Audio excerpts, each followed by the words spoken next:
Bonsoir, eh bien, nous sommes aujourd'hui le 25 mai 2023 et c'est une nouvelle rencontre du premier cercle de Génération Frexit. Génération Frexit qui permet aux membres de son premier cercle d'avoir des rencontres avec différentes personnalités du monde souverainiste en général, mais pas que. Parfois, nous avons aussi des rencontres avec des opposants. Mais ce soir, eh bien, nous recevons une figure du monde souverainiste que je vais présenter, mais que, en général, je pense ici, beaucoup de gens connaissent déjà. C'est Georges Kuzmanović, le président de République souveraine, qui va nous parler ce soir des enjeux géopolitiques et surtout des risques de guerre. Alors, Georges Kuzmanović, bonsoir, vous êtes né, bonsoir, vous êtes né il y a 50 ans et vous êtes né à Belgrade, dans un pays qui a explosé, voilà, qui n'existe plus, la Yougoslavie. Bon, reste bien sûr la Serbie, avec capitale Belgrade, mais donc, j'allais dire, vous avez obligatoirement déjà, de par votre histoire personnelle, comment dire, un rapport très particulier avec les géopolitiques et avec la guerre. Alors, rapidement, vous avez fait de nombreuses études d'économie, mais aussi de géostratégie, puisque vous avez étudié au Center for Strategic and Diplomatic Studies, ainsi que au MIT, le Massachusetts Institute of Technology. Et après ces études, eh bien, tout en faisant de la politique dans différents partis de gauche, eh bien, vous avez participé à des missions humanitaires au Rwanda, après le génocide, et au Mali aussi. Et vous avez été militaire. Vous avez été militaire, en l'occurrence en Afghanistan, où vous avez d'ailleurs reçu, je crois, comme il y a parfois des paradoxes, je crois la médaille de l'OTAN. Et donc, vous avez, après les différentes fonctions, particulièrement au Parti de gauche et à la France insoumise, chargé justement des relations internationales et de défense, vous avez quitté la France insoumise pour créer République souveraine, qui est aujourd'hui l'un des partis importants, on va dire, des souverainistes de gauche. Alors, ce soir, nous allons plutôt que de parler politique intérieure, nous vous demandons votre expertise sur la politique internationale et particulièrement aujourd'hui les risques de guerre. Car, nous le savons, il y a déjà le conflit en Ukraine, il y a de plus en plus de tensions aussi en Asie entre la Chine et la province de Taïwan, avec des provocations peut-être états-uniennes, vous nous en parlerez aussi. Il y a aussi l'Afrique. Donc tout cela, eh bien, nous allons en parler ce soir. Alors, je vous passe la parole, Georges Kuzmanović, pour un exposé déjà de l'état du monde aujourd'hui tel que vous le voyez. Et après, nous aurons des questions que je recueillerai sur le salon Discord écrit et j'essaierai de pouvoir vous les résumer pour qu'elles soient problématisées de façon correcte. Merci à vous donc, Georges. Bien, merci Philippe, merci pour cette introduction et surtout merci pour l'invitation. Bonsoir à tous. Donc ce soir, nous sommes censés parler des risques de guerre, mais je dirais que, en fait, nous y sommes déjà. La question, est-ce que la guerre, qui est d'ailleurs multiforme, va-t-elle s'amplifier ou pas? Alors ce qui est intéressant, c'est que le dicton qui considère que c'est la géopolitique qui dicte la politique, qui elle-même dicte l'économie, ne s'est jamais aussi bien vérifié qu'actuellement. On a pendant trop longtemps sacrifié à l'économisme et considéré que c'était l'économie qui organisait la destinée des nations et leur organisation intérieure. On voit bien que c'est tout à fait le contraire qui se passe. Donc j'ai un rapport assez intime, si on peut dire, avec la guerre, sous différents aspects. Et donc je fais partie de ceux qui ne considèrent pas, et depuis très longtemps, qu'il y a une fin de l'histoire. Au contraire, elle est en train de s'accélérer. Alors justement, on a eu un moment, comme vous le savez bien, à la fin de l'URSS, où on a pu considérer qu'il y avait une forme de fin de l'histoire et que le monde allait être dominé par l'économie de marché, matinée d'un peu de démocratie sous la forme parlementaire représentative à l'américaine. C'est une période qui s'est ouverte avec une hégémonie quasi totale de l'Occident, mais surtout des États-Unis, dominant l'Occident sur le reste du monde, et une hégémonie complète de l'économie mondiale par le dollar. L'opposant principal, l'URSS, était anéanti. La Russie, l'URSS avait implosé, a été divisée en 15 républiques différentes. La Russie elle-même continue à s'effondrer tout au long des années 90. Donc le grand ennemi avait disparu. Quant à la Chine, elle en était encore dans le relèvement, dans une forme de reconstruction, de redéfinition de sa puissance, qui n'a réellement émergé qu'en 2012 avec l'avènement de Xi Jinping, et de manière suffisante pour peser à l'échelle internationale, et elle était relativement méprisée, comme la Russie, et je pense que le mépris est un élément important pour comprendre ce qui se passe dans les relations internationales aujourd'hui. Et pour l'illustrer, je voudrais prendre l'exemple de la discussion que j'ai eue en octobre dernier en Guinée-Conakry, parce que j'ai passé à peu près 2 mois et demi en Afrique de l'Ouest à la fin de l'année 2022. La discussion que j'ai eue avec le ministre du Budget, le nouveau ministre du Budget de Guinée-Conakry, après avoir constaté que les grands travaux dans la ville de Conakry étaient menés par des ingénieurs et des ouvriers chinois, et qu'au large de Conakry, on voyait une immense flotte de navires-usines de pêche chinois qui visiblement étaient fort peu appréciés par les pêcheurs locaux qui sont en pirogue pour ceux qui connaissent cette zone du monde.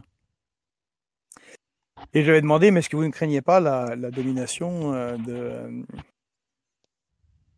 impériale de la Russie ou de la Chine? Et il m'avait dit, mais nous ne sommes pas stupides. Nous savons très bien que la Russie et la Chine poursuivent leurs intérêts, mais voyez-vous, l'avantage avec les Russes et les Chinois, c'est qu'ils nous disent quels sont leurs intérêts justement et ce qu'ils veulent. Ils sont très clairs dans leurs exigences, ils écoutent les nôtres, et puis surtout, ils ne nous font pas la morale. Alors et puis surtout, ils ne nous font pas la morale qui est intéressant. Et il a continué en disant, mais voyez-vous, le problème avec vous, alors que moi j'étais le vous qui, voilà, tout l'Occident était derrière moi, même si ce ne sont pas exactement une position, vous, eh bien, vous venez avec une morale, des directives, des sanctions, mais en fait, vous avez des intérêts économiques que vous ne dites pas clairement. Et vous nous méprisez. Donc c'est pour ça que cette question du mépris est, je pense, très importante dans ce qui se passe, en particulier dans le ralliement assez massif des pays ex-colonisés, qui ont été plus ou moins sous la férule de l'Occident et des États-Unis, qui se tournent vers les BRICS. Mais j'y reviendrai. Donc pas d'opposition réelle, et la seule puissance qui aurait pu émerger, qui aurait pu être l'Union européenne, ou enfin une autre forme d'Union européenne, peut-être celle souhaitée par le général de Gaulle avec le plan Fouché et le traité de l'Élysée, eh bien cette Europe s'est petit à petit asservie. Bon, je pense que vous êtes des grands spécialistes de cette question-là, donc je ne vais pas insister là-dessus, depuis l'acte unique de 86, Maastricht, le traité de Lisbonne en 2008, et ainsi de suite, les différentes étapes qui ont conduit à l'asservissement de l'Union européenne. J'en évoquerai un qui est un peu moins connu, qui s'appelle la Smart Defense, qui est une idée qui est née dans l'OTAN. Il faut rappeler qu'évidemment, l'intégration impériale s'est faite sous bannière de l'OTAN. C'est tout à fait clair quand on lit les textes européens. La défense est la défense européenne est toujours pensée dans le cadre de l'OTAN et jamais autrement. Eh bien, c'est l'OTAN qui, les prémices étaient en 2009 et puis ça s'est accéléré en 2010, a eu à développer ce concept de Smart Defense, donc défense intelligente, dont l'objectif officiel était de rationaliser les dépenses militaires et que plutôt que chaque pays de l'Union européenne ne dépense des moyens financiers dans tel ou tel système d'armes, et bien que les choses soient mises en commun. Donc mutualisation des industries, mutualisation des fonctionnels de certains états-majors, et ça s'est particulièrement ressenti dans l'industrie de défense européenne. L'un des objectifs principaux a été, il semble-t-il, de fracasser les capacités du pays qui était le plus avancé dans ce domaine, c'est-à-dire la France. Bon. Cette période s'est accompagnée aussi de traités de libre-échange, tout azimut, du renforcement du développement de l'OMC. Bref, ça aussi vous connaissez très bien, c'est la mondialisation. Alors mondialisation, je le note ici, parce que c'est un des éléments des guerres qui viennent, qui a un peu mangé ses propres enfants, car la mondialisation a permis la libération, la liberté quasi totale du capital financier, qui a pu s'investir où il voulait, sans contrainte et sans régulation, et qui a conduit, comme on le sait très bien dans l'Union européenne, et spécifiquement en France, à une très importante désindustrialisation, hormis l'Allemagne, et une perte de savoir-faire, de compétences, et de pans entiers de l'industrie, des industries françaises. Donc c'est la période des transferts de souveraineté, dont l'objectif principal, selon moi, est la destruction des nations. L'affaiblissement de l'État. Et la France a été dans ce cadre-là une cible toute particulière, puisque c'est là qu'est né le concept moderne d'État-nation et son affirmation, c'est-à-dire la souveraineté nationale qui s'exprime par la souveraineté populaire dans le cadre de frontières qui sont les frontières nationales. Bien évidemment, cela ne convenait plus au nouveau monde occidental, mondialisé, et tout a été fait et continue à être fait pour casser la nation et l'État. Alors, je ne vais pas blâmer que les institutions transnationales comme l'Union européenne. Les transferts de souveraineté se sont aussi faits, et principalement, vers les acteurs privés, c'est-à-dire les grandes multinationales, et en particulier les multinationales financières. Et d'ailleurs, à mon sens, l'Union européenne ou l'OMC ne sont que des rouages du transfert de souveraineté du public vers le privé et la création, comme certains l'ont dit, d'une nouvelle féodalité financière qui en impose au peuple et aux États. Nos élites, dans cette période, ont été des élites qui ont trahi la nation, pour la plus grande partie d'entre elles. Je pense à ceux qui sortent des grands corps d'État, ceux qui ont fait l'ENA, les grandes écoles, qui ont été biberonnés au néolibéralisme, se sont quasiment tous essayés au pantouflage, c'est-à-dire le passage du privé vers le public et du public vers le privé, dont beaucoup sont passés par l'American French Foundation. Quand on évoque les ingérences étrangères, c'est tout à fait étonnamment, on ne parle pas du tout de cette institution qui a produit énormément de ministres et de présidents ces dernières années. Il y a bien sûr l'imposition, la domination américaine par l'extraterritorialité du droit américain, dont on a vu les effets sur BNP Paribas ou sur Alstom, dont la vente a été littéralement forcée, comme dans un processus de raquette. Et dans le même temps, on a un renforcement dans cette Union européenne de pays qui étaient relativement faibles et qui sortaient du bloc soviétique, les pays comme la Pologne ou les pays baltes, qui ont très très largement profité des transferts financiers de l'Europe de l'Ouest vers l'Europe de l'Est pour réorganiser leurs industries et leur agriculture, et qui se sont de plus en plus posés comme poids géopolitique pro-américain contre une Europe de l'Ouest qui avait encore quelques petites velléités d'indépendance. Alors tout ça, c'est accompagné d'une extension de l'OTAN. Et d'ailleurs, souvent, l'entrée dans l'Union européenne se faisait avec l'entrée dans l'OTAN. Bon, ça aussi, vous le savez très bien. Et ça a été une lente, au cours des années 2000, lente mais certaine, mise en tension avec la Russie. Donc il faut rappeler les étapes pour comprendre où est-ce qu'on en est. Il faut bien avoir conscience que jusqu'en 2004, la Russie de Poutine est encore une très très très bonne élève de l'Occident, au point que la Russie se propose d'entrer dans l'OTAN, ou plutôt d'être partenaire dans l'OTAN et d'avoir un sorte de statut, non pas de premier à égalité avec les États-Unis, mais de sorte de numéro 2, au moins sur le plan militaire. Bon, ceci a été refusé. Et le premier coup est arrivé avec la révolution de couleur, la révolution orange à Kiev, qui était la première grande étape du retournement du pouvoir en place en Ukraine. L'étape suivante, ça a été plutôt du côté russe, avec une montée des tensions. C'était en 2007, le sommet sur la sécurité de Munich, dont on a tant parlé, puisque c'est dans ce discours que Vladimir Poutine trace les lignes rouges que, à ce moment-là, la Russie ne peut pas encore faire respecter.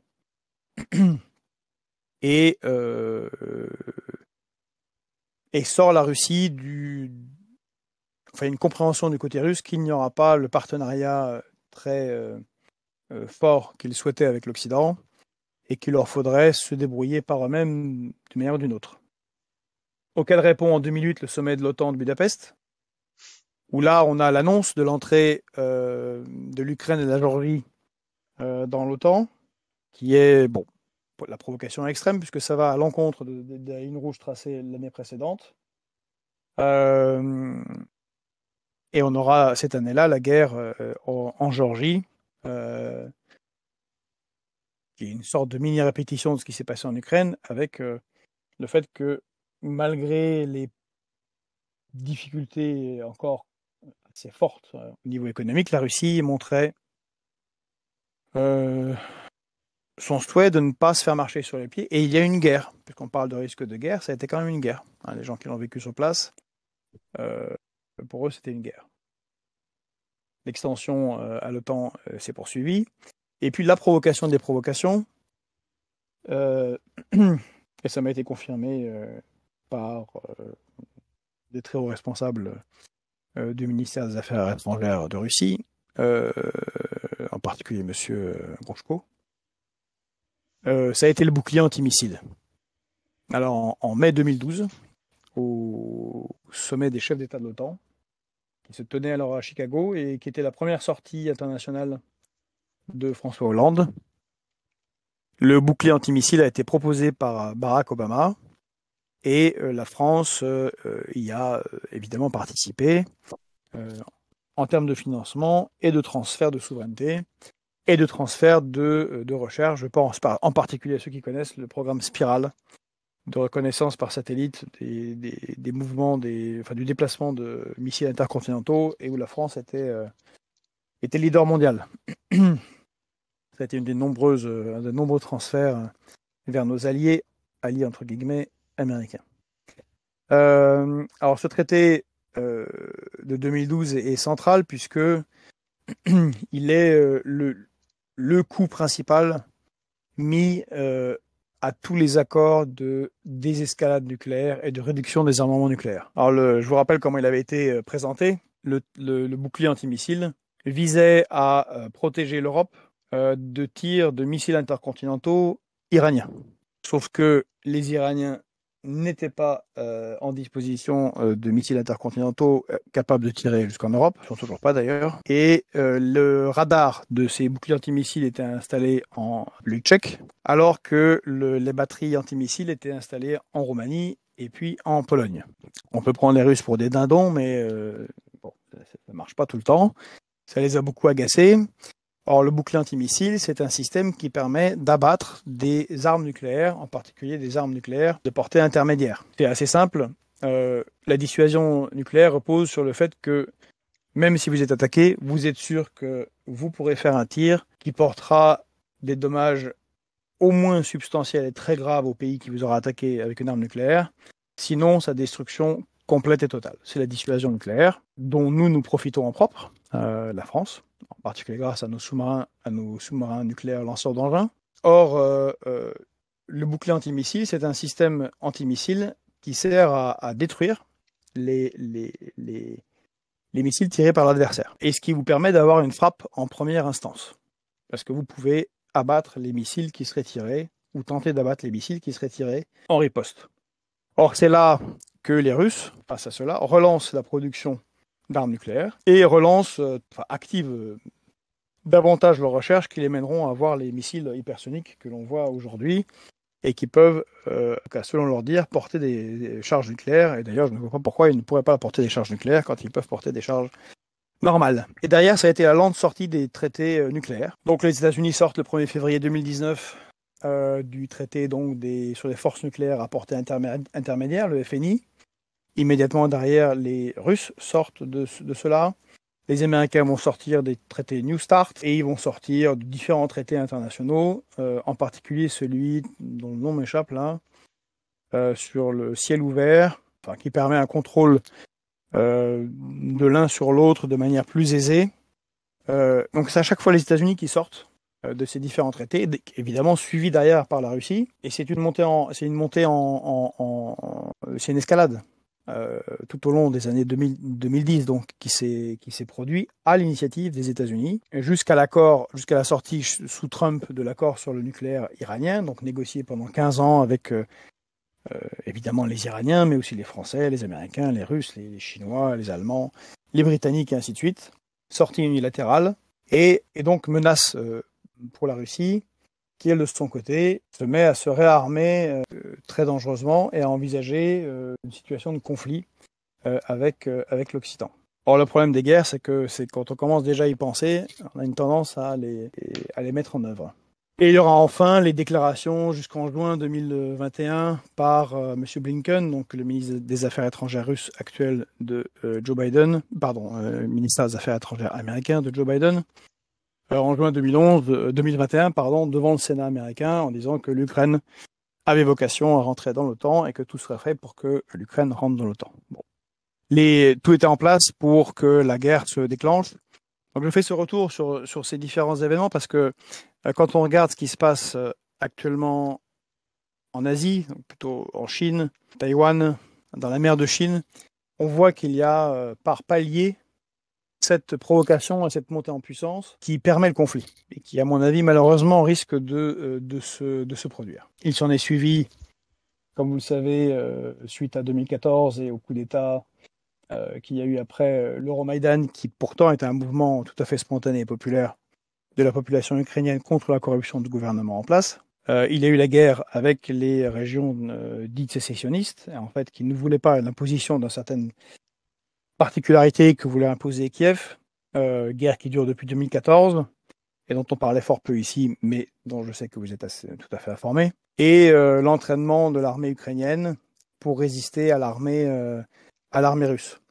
D'ailleurs, un petit aparté, ces derniers mois, dans les discours de Vladimir Poutine, parce qu'il sort du Kremlin, on voit une justification et des explications pourquoi la Russie n'est pas allée en guerre en 2014. Car il y a une pression populaire, et en particulier des nationalistes assez forte en Russie, qui demandent à Poutine non pas de rendre des comptes pourquoi est-ce qu'il est rentré en guerre en février 2022, mais pourquoi est-ce qu'il n'est pas rentré en guerre avant. Et donc la guerre se déclenche en Ukraine, et depuis on a une montée en puissance de l'aide occidentale.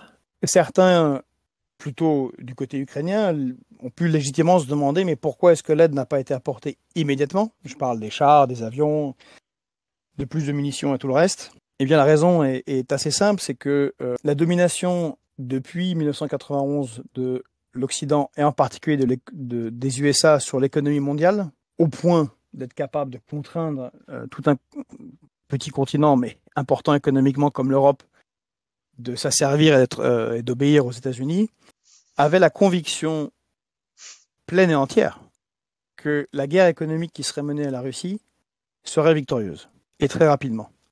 Ce n'est pas juste parce que Bruno Le Maire serait stupide ou parce qu'il passerait surtout son temps à écrire un roman érotique qu'il avait dit on va mettre l'économie russe à genoux et on déclare la guerre économique à la Russie. C'est parce que ça faisait partie des discussions à très haut niveau et qu'il avait la conviction absolue que ça allait arriver. Or, ce n'est pas ce qui est arrivé, et c'est même le contraire, vu la bonne tenue de l'économie russe, qui inquiétait beaucoup le Kremlin les premiers mois de la guerre, mais qui finalement, non seulement ne s'est pas effondrée, même si elle a connu un recul, mais se développe dans certains domaines. Et il se passe le même processus qui est un processus souverain qui a eu lieu en 2014, c'est le lancement de nouvelles souverainetés industrielles dans des domaines qui étaient peu développés par la Russie. Je pense en particulier aux microprocesseurs. Pour bien comprendre pourquoi la Russie ne pouvait pas partir en guerre en 2014 et comment est-ce qu'elle s'est renforcée malgré les sanctions de 2014, il faut savoir qu'en 2014, la Russie avait une agriculture assez faible, au point où quasiment 80% des viandes étaient importées, la moitié des fruits et légumes, et que les céréales, c'était toujours ric-rac, avec des systèmes de silos et de transport pas très performants. Et en 8 ans, eh bien, ils ont constitué un cheptel.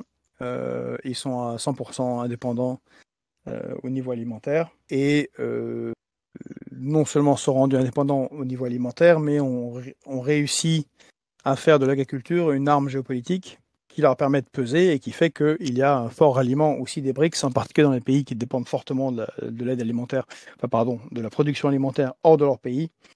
Je pense en particulier aux pays africains ou du Proche-Orient. Si on lit les rapports de la RAND, je vous invite à le faire, c'est ce que c'est intéressant.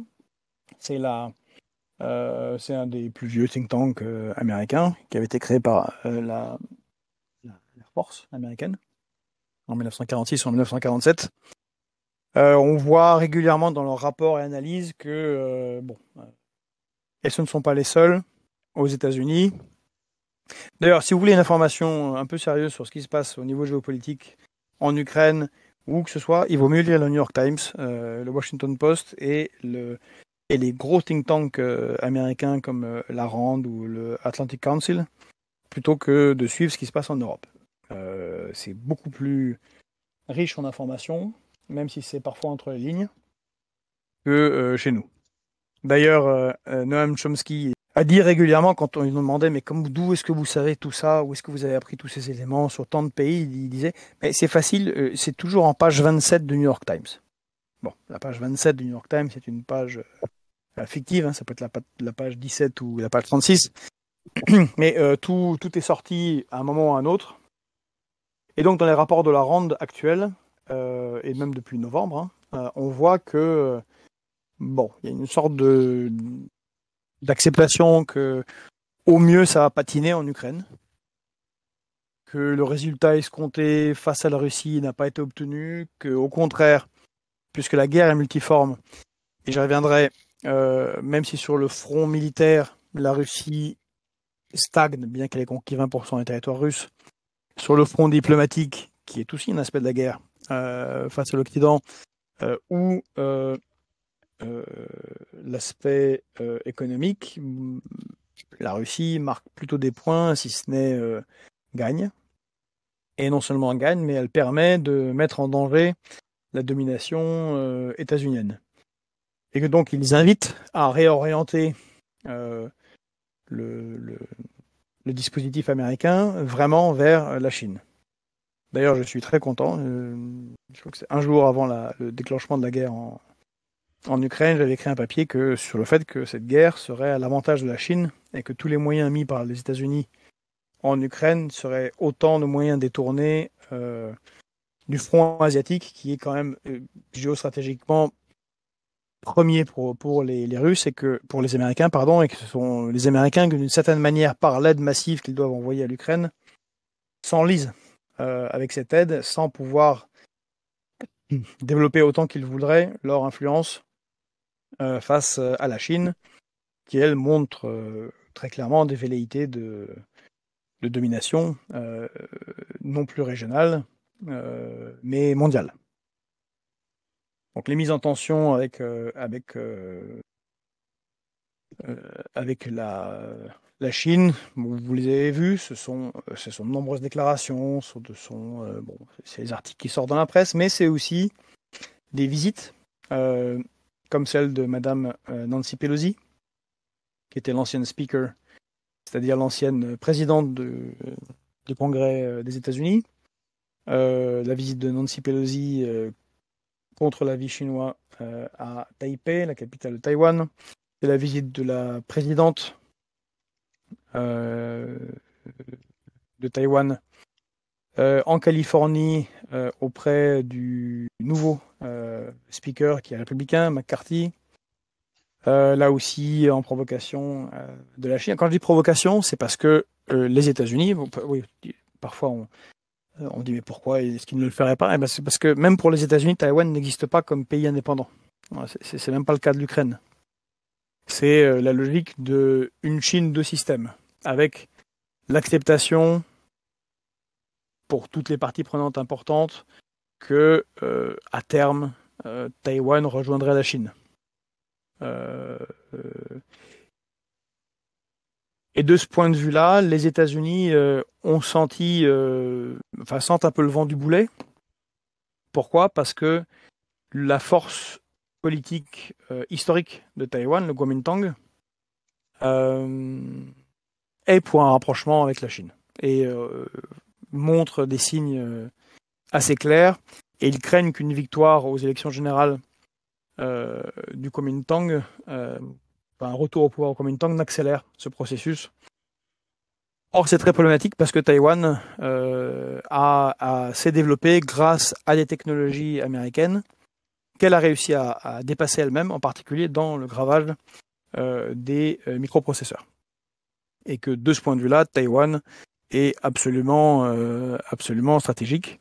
Et d'ailleurs, s'il y a un problème dans l'économie russe, encore une fois, dans certains domaines, ce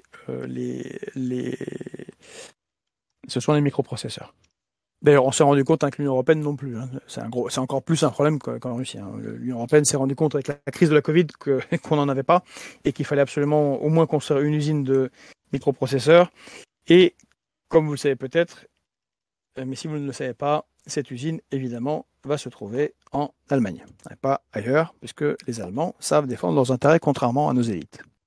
Donc ceci étant dit, pendant la période de faiblesse relative de la Chine et de la Russie, il y a eu petit à petit, en étant beaucoup perçu avec du mépris en Occident, la mise en place d'organismes de coopération qui se sont renforcés petit à petit. Je pense à l'Organisation de coopération et de sécurité de Shanghai, OCS, et surtout les BRICS, qui est l'acronyme de Brésil, Russie, Inde, Chine et Afrique du Sud, South Africa.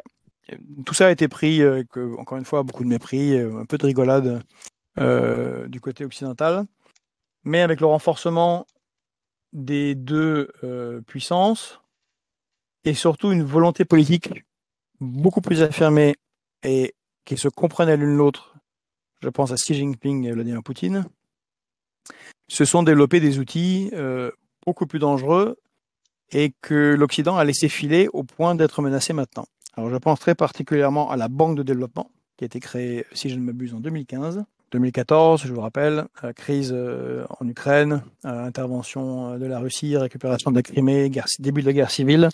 Et la Russie, à ce moment-là, économiquement, ne survit que grâce au soutien de la Chine, qui, entre autres, achète sur une longue période en avance des hydrocarbures russes et qui fait des prêts à taux zéro, en tout cas à très faible intérêt. et qui permet à la Russie de survivre à un moment où elle était assez en difficulté de ce point de vue-là, ce qui n'est pas le cas aujourd'hui. Donc en 2015, mise en place de la Banque de développement qui clairement se pose en opposition à la Banque mondiale et au FMI, avec un nouveau système de prêts aux États qui y adhèrent, n'est pas celui du FMI et de la Banque mondiale. Je ne vais pas rentrer dans les détails, mais quand les pays adhèrent aux BRICS en ce moment, ils adhèrent beaucoup à cette nouvelle banque de développement et à ces méthodes de financement qui diffèrent fortement de celles qui sont pratiquées par le FMI et la Banque mondiale depuis que ces institutions existent. Et en même temps, se sont créés des outils. Je pense au CIPS, c'est-à-dire le système de paiement international qui se trouve également à Shanghai, si je ne m'abuse, qui est l'équivalent du SWIFT. Même si les Russes ont développé le leur pour le marché intérieur, ça s'appelle MIR, un système donc bancaire qui ne dépend pas des États-Unis et qui fait qu'à chaque fois qu'il y a un transfert, eh bien, les États-Unis ne sont pas au courant. Et le renforcement des monnaies nationales, alors par un phénomène qui est flagrant, et c'est pour ça qu'on peut vraiment dire, pour ceux qui font attention à ce qui se passe en Russie et en Chine, qu'ils se préparent à une confrontation.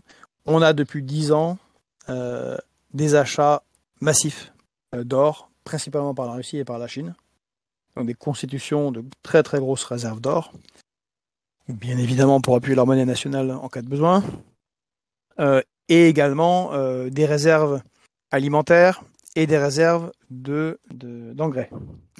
Je viendrai aussi rapidement dessus. Donc on a une mise en place qui s'est faite, encore une fois, j'insiste vraiment là-dessus parce que c'est important, légèrement dans la différence occidentale, parce que elle est mue partiellement par cette hubris qui fait qu'il y a une sorte de mépris de ce que peuvent faire les autres. La mise en place d'institutions et d'outils financiers déconnectés des États-Unis et du dollar. Et là, depuis la guerre en Ukraine, il y a une accélération phénoménale. On n'en a absolument pas parlé ici, mais le 5 mai 2022, en tout cas en mai 2022, la Russie bascule sur le plan international au niveau monétaire et fait du rouble une monnaie de réserve. Elle adosse le rouble à ses réserves en or, j'en ai parlé, mais aussi à ses productions de ressources, en particulier hydrocarbures, mais pas que, pour garantir la valeur de cette monnaie pour ceux qui auraient des comptes. En particulier des ressources, des hydrocarbures, dans sa monnaie nationale. Et dans le même temps, grâce à tout ce qui a été mis en place avant par les BRICS, vous avez la petit à petit, très forte accélération qui, je pense, est due à la guerre, de mise en place d'échanges ou de préparation de mise en place d'échanges dans les monnaies nationales. Donc le roupie, le yuan, le réal, le riad et différentes monnaies. Au point où même l'Arabie Saoudite, très proche allié américain depuis des décennies, a dit qu'elle ferait ces échanges non plus en dollars avec la Chine, qui est son premier acheteur de pétrole, mais en yuan. Donc tout ça, c'est une attaque phénoménale contre ce sur quoi repose la puissance occidentale, c'est-à-dire l'argent. La production de ces deux devises, surtout le dollar, hein, l'euro n'a jamais été mis vraiment une devise qui met en concurrence au dollar, mais l'euro et le dollar étaient les valeurs refuges. C'est l'Occident, c'est le paradis du contrat. C'est des gens qui sont sérieux par rapport à l'argent et ils vont jamais l'instrumentaliser. C'est ce qu'on croyait jusqu'en février 2022. Et ce n'est pas ce qui s'est passé puisqu'il y a eu le gel des avoirs des banques centrales, des avoirs de la Banque centrale de Russie à l'étranger, en particulier sur ses comptes en euros et ses comptes en dollars. C'est au point, je vais faire un peu de complotisme, mais je me demande si ça n'était pas un piège tendu par la Russie et par la Chine. Car le fait de geler les avoirs de la Russie annihile totalement, ou met en très grand danger le fait que on puisse faire confiance à ces monnaies, je parle du dollar et de l'euro, comme étant parfaitement garanties et dont on est sûr de pouvoir les récupérer. Or, des pays qui sont en délicatesse avec les États-Unis, avec l'Europe, qui ont des petits problèmes du côté des droits de l'homme ou de la démocratie, il y en a plutôt un paquet. Et le message a été donné clairement au monde.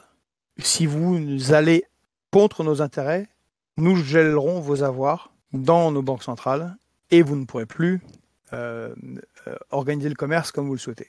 Et là, il y a un mouvement généralisé. Hein. Bon, je ne vais pas revenir, je vous ai parlé des différents pays. Vous avez même le Brésil et l'Argentine qui sont en train de penser à la mise en place d'une monnaie commune.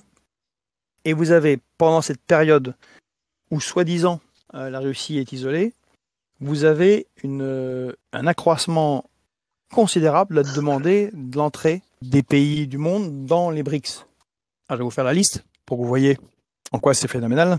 Vous avez l'Argentine, l'Algérie, l'Afghanistan, le Bangladesh, Bahreïn, le Venezuela, l'Égypte, canal de Suez, de facto quasi permanent protectorat du monde anglo-saxon, le Zimbabwe, l'Indonésie, l'Iran, le Kazakhstan, ce qui permet de rappeler aussi la victoire géopolitique assez importante de la Russie qui s'est manifestée lors du défilé du 9 mai. On a vu 7 présidents des républiques, en particulier des républiques du Sud, y compris les Géorgiens et les Arméniens, être présents au défilé de la victoire du 9 mai. Donc c'est un rapprochement géopolitique fort de ces anciennes républiques de l'URSS. Il y a le Mexique, qui est le pays juste au sud des États-Unis, le Nigeria, un des plus grands producteurs de pétrole, le Nicaragua, les Émirats arabes unis, le Pakistan, l'Arabie saoudite. Ça permet aussi de rappeler que pendant la guerre, par 2 fois, l'Union européenne et les États-Unis ont demandé à l'Arabie saoudite d'accroître ses productions de pétrole pour réduire les bénéfices de la Russie. Or, c'est l'inverse qui s'est produit. Ils ont réduit leur production en accord avec la Russie. Il y a le Sénégal, la fin de l'ère de la France en Afrique de l'Ouest, la Syrie, le Soudan, la Thaïlande, la Tunisie, la Turquie, pays membre de l'OTAN, et l'Uruguay. Donc c'est colossal. Et ce qui montre que sur ce front-là, l'alliance Chine-Russie marque énormément de points. En effet, Georges, on voit que l'Occident, au sens atlantiste du terme, recule un peu partout dans le monde. Mais justement, est-ce que cette évolution ne risque-t-elle pas, à un moment, justement, basculer dans un conflit? Parce que là, on parle d'évolution pour l'instant pacifique, qui touche en effet au nerf de la guerre, c'est-à-dire l'argent, les monnaies que sont le dollar et l'euro. Mais la question, est-ce que, justement, pour ces raisons-là, on ne risque pas de basculer du jour au lendemain vers un conflit mondial? Eh bien justement, tous ces éléments que j'ai mis en place, c'était justement pour en venir là, Philippe. C'est que ce sont là les ferments des guerres et de la guerre à venir, en particulier avec la Chine.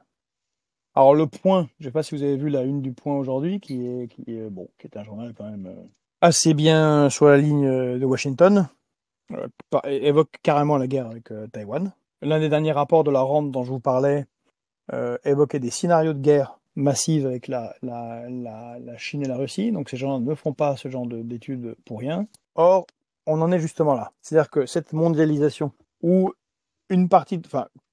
tout l'Occident, y compris les États-Unis, s'est tiré une balle dans le pied, considérant qu'elle dominait la mondialisation, a délocalisé massivement et se retrouve avec une grande partie de sa production dans les pays qui sont en train de sortir plus ou moins vite de son giron. Dans le même temps, vous avez entendu la liste des pays, en plus de ceux qui sont déjà dans les BRICS.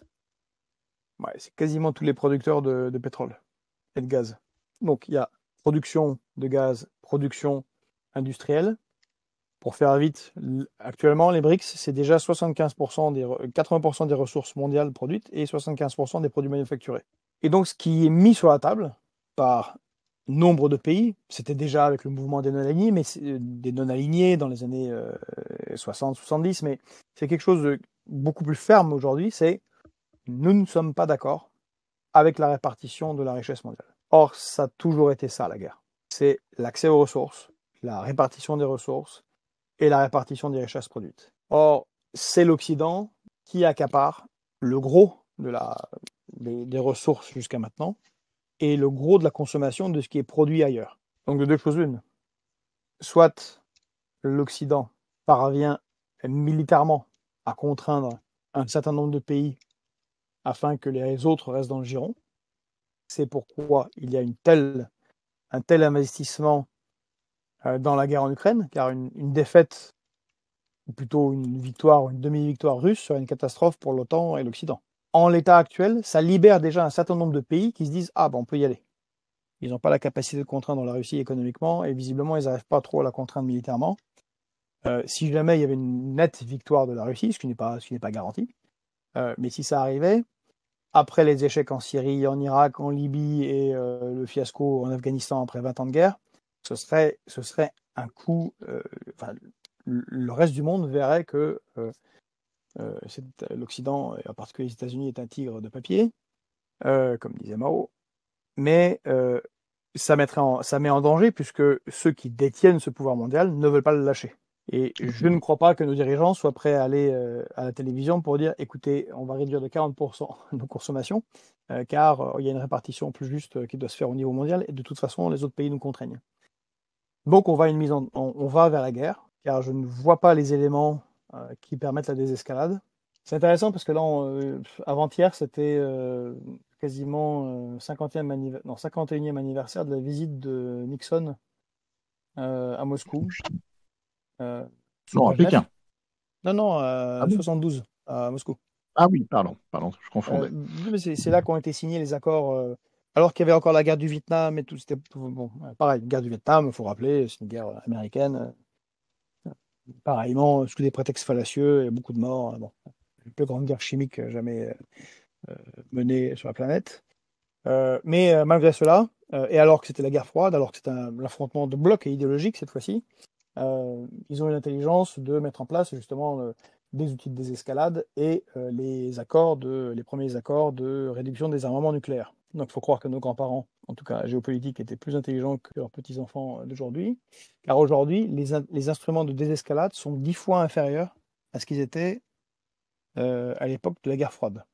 Les instruments de désescalade, c'est alors vous avez, c'est le téléphone rouge entre les deux présidents, mais c'est tous les téléphones rouges entre guillemets entre les diplomates, les militaires qui se connaissent, qui se sont rencontrés, les ex des services de renseignement, bref tous ces liens qui font que la participation à de nombreuses organisations internationales communes qui permettent de réagir en cas de crise, on en a beaucoup moins qu'avant.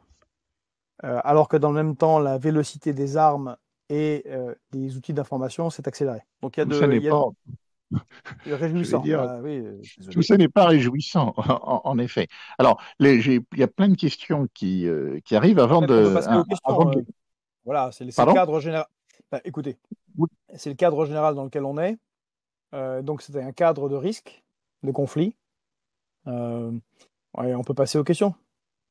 Oui, merci beaucoup, Georges. Alors, un exposé très complet, vraiment passionnant. On apprend plein de choses.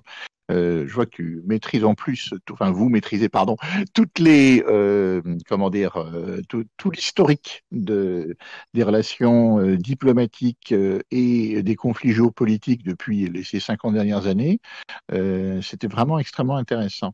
Alors, tout d'abord, est-ce que l'on peut penser que si les États-Unis, euh, comment dire, ont en effet perdu la plupart des guerres terrestres qu'ils ont lancées dans le monde, en revanche, l'US Navy reste, elle, invaincue. Est-ce que les États-Unis, particulièrement du côté de la mer de Chine méridionale et orientale, ne risquent-ils pas plutôt de vouloir jouer sur leur point fort, c'est-à-dire la marine, pour infliger à la marine chinoise, qui certes monte en gamme, mais qui n'est pas encore au niveau de l'US Navy, une défaite navale, de manière à pouvoir continuer à montrer que les États-Unis restent la première puissance militaire, au moins sur mer. Remarque très très juste. Les États-Unis sont dans la continuation de la Grande-Bretagne et de la puissance navale, qu'avait bien compris Richelieu, qui a créé les chantiers navals, enfin les chantiers royaux à l'époque, pour essayer de contrebalancer la puissance navale britannique. On n'a jamais réussi, même sous Napoléon. Et plutôt qu'une force de la Navy, qui en est une, indéniablement. En termes de moyens, de compétences et de technologies, ils sont probablement devant. c'est plutôt dans le cas d'un conflit avec Taïwan, et clairement ce sur quoi jouent les États-Unis, c'est l'incompétence structurelle de l'armée chinoise. Parce que les Chinois ne sont pas en guerre depuis très très longtemps. La dernière fois qu'ils étaient en guerre, c'est sur leur territoire.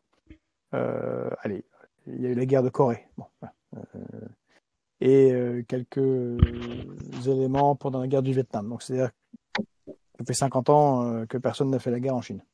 Il y a très peu d'expérience navale avant. Or, le problème, c'est que les opérations amphibies, c'est-à-dire les opérations nécessitant un débarquement, sont rarement réussies dans l'histoire de l'humanité. On peut remonter jusque dans l'Antiquité. On a une statistique assez dure qui est de 9 échecs pour une réussite. Alors, on est souvent leurré par le 6 juin 1944, qui était une opération réussie, mais souvent c'est un échec, et surtout quand il n'y a pas les moyens nécessaires pour, et en particulier l'expérience. Mais maintenant, la guerre change, hein, c'est la nature de la guerre, de changer. Oui, il y avait une importance forte pour les Russes d'avoir des accès à la mer du Nord, de pouvoir aller dans la mer Méditerranée. Sauf que la prise de Mariupol a été pour eux une victoire stratégique fondamentale, car cela a fermé la mer d'Azov. Or, de la mer d'Azov à la mer Caspienne, qui sont des mers fermées, enfin surtout les mers Caspiennes, il y a un canal qui permet de rejoindre tout ça. Avec les nouveaux systèmes d'armes, missiles et leur portée, eh bien, vous avez une réduction assez considérable du désavantage de la flotte. Et cette partie de la marine devient une sorte de porte-missile à longue portée, mobile. Et donc ça change la nature du rapport des flottes de guerre à la mer. Il faut voir que le problème posé à Taïwan, c'est l'éventuel blocus. Or, si vous suivez, vous voyez que beaucoup des exercices de l'armée chinoise, comme le dernier, le plus intense, qui a été lancé le lendemain de la visite de la présidente en Californie, sont des opérations de blocus. On peut se demander si la Chine ne compte pas plutôt sur ce modus operandi que sur un débarquement militaire qui est pour le coup très très compliqué. On voit déjà que c'est pas facile pour l'armée russe alors que la ligne de ravitaillement est juste à côté puisque la Russie est accolée à l'Ukraine et qu'ils ont une gigantesque frontière commune. Donc oui, c'est un souci. Et d'ailleurs, c'est ce que souligne, hein, je ne sais pas qui a posé la question, mais c'est ce que soulignent les stratèges américains en disant qu'on s'est peut-être embourbé dans notre soutien avec l'Ukraine, qui peut-être ne gagnera pas contre l'armée russe, en tout cas gagner au sens récupérer le territoire conquis par les Russes en Ukraine, alors qu'on a une capacité de défense et de nuisance colossale, parce que Taïwan est une île. En effet, toujours d'ailleurs sur cette sea power, hein, sur l'avantage de la mer sur la terre, une question de Stanislas à propos de la présence du porte-avions à propulsion nucléaire américain, le Gerald Ford, hein, le plus gros des porte-avions américains, se trouve actuellement dans la baie d'Oslo. Et la carte, quand on voit où se trouve Oslo, c'est que ça contrôle bien l'entrée dans la mer Baltique. C'est le Skagerrak, je crois, le détroit. Eh bien, il y a aujourd'hui, et même enfin, ces derniers jours, une intense activité aérienne au-dessus de la mer Baltique. Des avions de surveillance électronique américains, britanniques, qui viennent soit de Ramstein, soit des bases britanniques. Et apparemment, il y a une volonté de contrôler totalement la Baltique. Et est-ce que ces avions de surveillance électronique ont la capacité de repérer les sous-marins russes, particulièrement les sous-marins lanceurs d'engins, donc la force stratégique, avec les nouveaux modes de renseignement électronique que peuvent avoir ces avions? Je n'en ai aucune idée. Je ne suis pas au fait, et parce que personne n'exprime, en tout cas publiquement, ses avancées, en particulier dans ce domaine-là. Je ne sais pas. Mais ce qui est certain, c'est que la flotte, enfin une partie de la flotte nucléaire, des sous-marins nucléaires soviétiques, russes, sont déjà dehors. n'attendent pas de sortir. C'est comme les nôtres, hein, ils se promènent autour de la planète. Ils ont d'autres ports d'attache. Donc, alors, effectivement, cette activité, elle est peut-être due aux menaces proférées par la Russie sur les câbles sous-marins et les pipelines et gazoducs sous-marins, de manière générale. C'est arrivé au moment de l'attaque sur Nord Stream. Au même moment a été mis en place le gazoduc qui va de Norvège en Pologne. Et à demi-mot, les Russes ont fait entendre qu'ils pourraient faire la même chose, voire pire, détruire des câbles marins, sous-marins de communication. Donc on peut supposer que la crainte vient de là. Et puis il y a un autre problème, c'est que vous avez l'enclave de Kaliningrad, l'ancienne Königsberg, la ville de Kant et des chevaliers teutoniques, qui appartient à la Russie, et territoire sur lequel la Russie a déployé des armes nucléaires de portée intermédiaire. Et donc, nécessairement, il y a une crainte, je pense, du côté de l'OTAN, de ce qui se passe avec ces armements, surtout si ils sont dans un scénario d'escalade. En effet, l'enclave de Kaliningrad est une poudrière totale. Alors, justement, je vois parmi les questions des gens qui sont très inquiets de l'escalade guerrière en Ukraine. On livrait à un moment simplement des blindés légers, maintenant ce sont des chars lourds, on parle des avions F-16 avec formation de pilote. Bon, or, est-ce que cette escalade est programmée ou est-ce qu'elle est simplement une réponse à ce que à ce que fait l'autre camp, ou est-ce que ce n'est pas peut-être une manière d'habituer la population occidentale, un peu comme la fameuse grenouille dans la casserole où on augmente la température petit à petit pour ne pas qu'elle se sauve. Est-ce que nous allons vers des somnambules à la guerre, selon l'expression de Christopher Clark? Est-ce que c'est plutôt, selon la thèse de David Fromkin, un calcul réfléchi pour y aller de la part de la puissance qui pense que c'est le moment ou jamais de déclencher une guerre, c'est-à-dire en 1914, selon Fromkin, l'Allemagne, qui ne voulait pas attendre la montée en puissance de la Russie et qui a préféré, selon Fromkin, attaquer et pousser l'Autriche-Hongrie à déclarer la guerre à la Serbie, à la Russie, etc. Ou est-ce que tout simplement les gens, peut-être par incompétence, parce que malheureusement on la voit aussi parfois partout, vont vers la guerre d'un point de vue de somnambule? Est-ce que c'est voulu ou est-ce que c'est de l'inconscience? Voilà, contrairement à d'autres époques, les principaux belligérants, en particulier les États-Unis et la Russie, comme la Chine, disposent de l'arme nucléaire. Je ne crois pas que l'ensemble des stratèges occidentaux ou russes ou chinois aient oublié les leçons de la dissuasion nucléaire. Donc chacun sait très bien qu'une guerre totale n'est pas possible, dans aucune mesure. Donc je pense qu'en particulier du côté américain, c'est beaucoup plus réfléchi qu'il n'y paraît. D'abord, je ne crois pas que les États-Unis, en particulier leurs dirigeants, souhaitent s'annihiler totalement pour l'Ukraine. Ça serait tout à fait étonnant. D'autant plus qu'ils ont obtenu beaucoup de gains, eux aussi.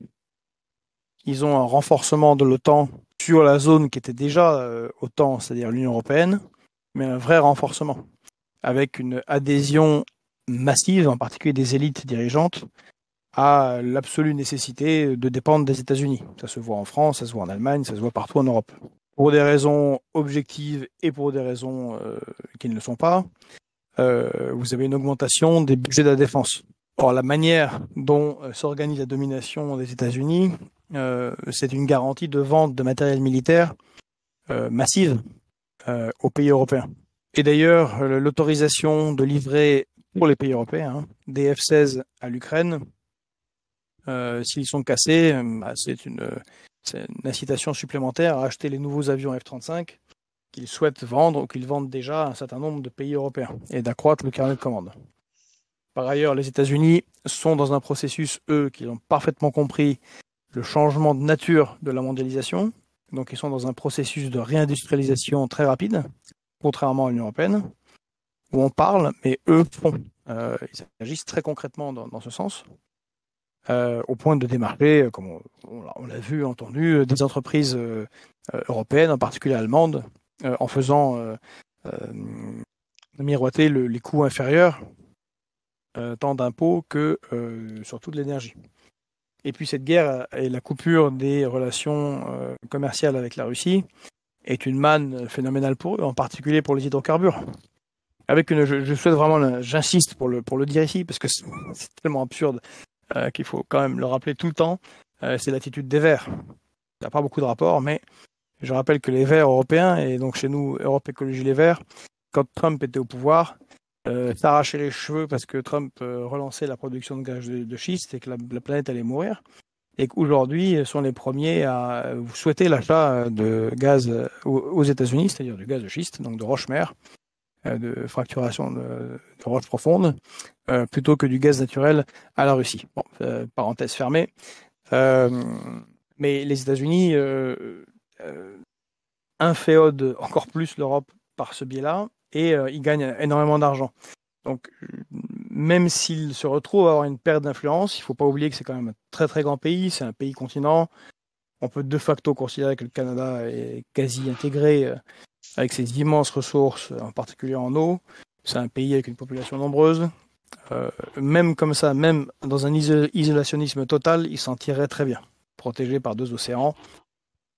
Ils n'ont aucun intérêt à ce qu'une guerre aille trop loin. En tout cas, c'est ce que moi je pense.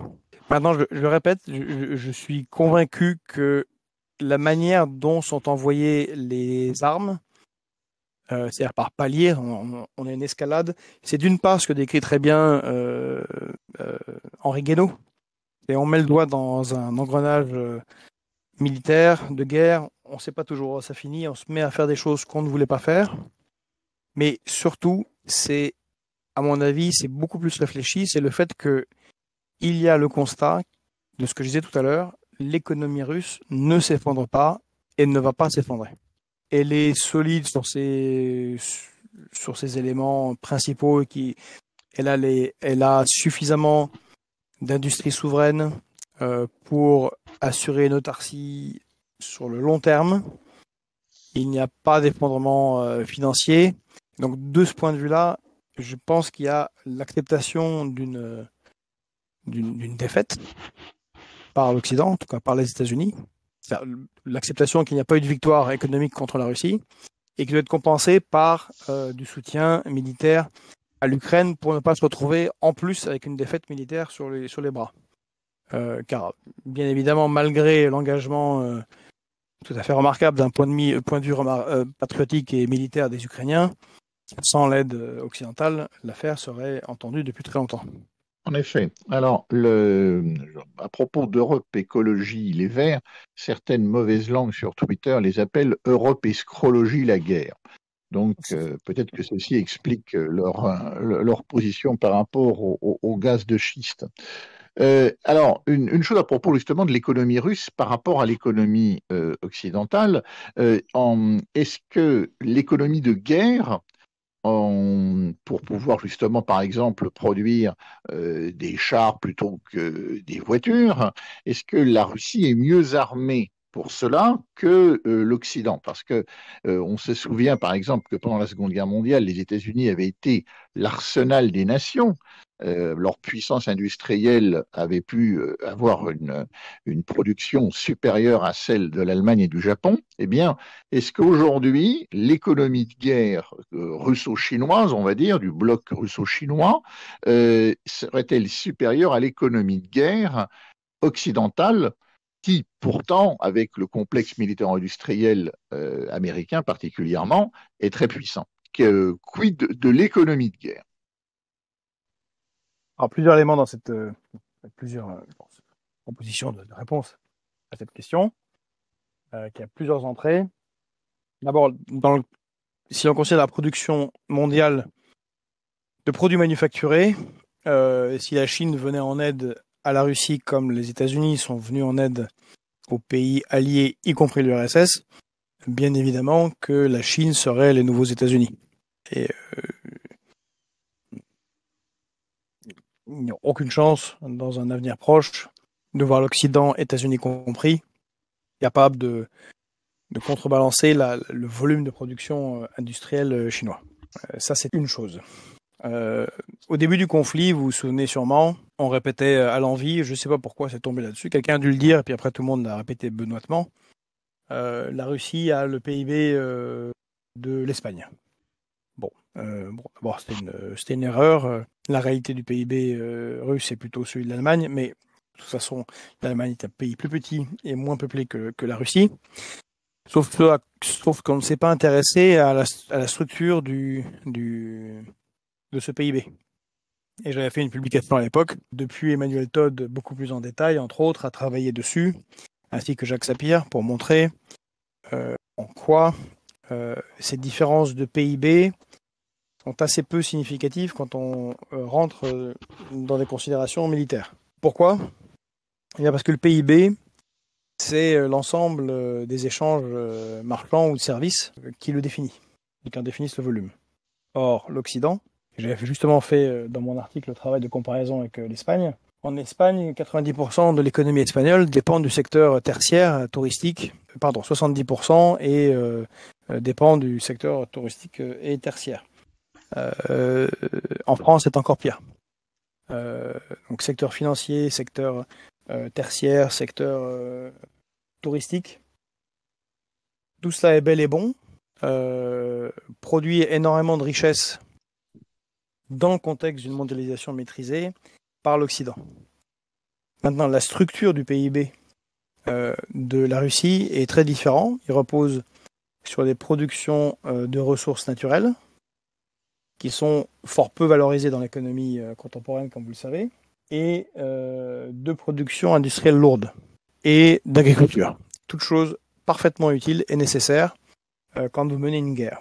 Donc si on a un conflit, comme on a un conflit avec la Russie, cette différence du PIB s'inverse à cause de la structuration de ce PIB et de ce qu'on y trouve. Ensuite, il y avait l'élément sur l'appareil militaro-industriel, entre autres américain. Oui, il est là, mais on voit qu'il y a des difficultés de production de masse. Non pas parce qu'ils sont nuls, c'est parce que la logique industrielle est très différente, militaro-industrielle est très différente de celle de la Russie.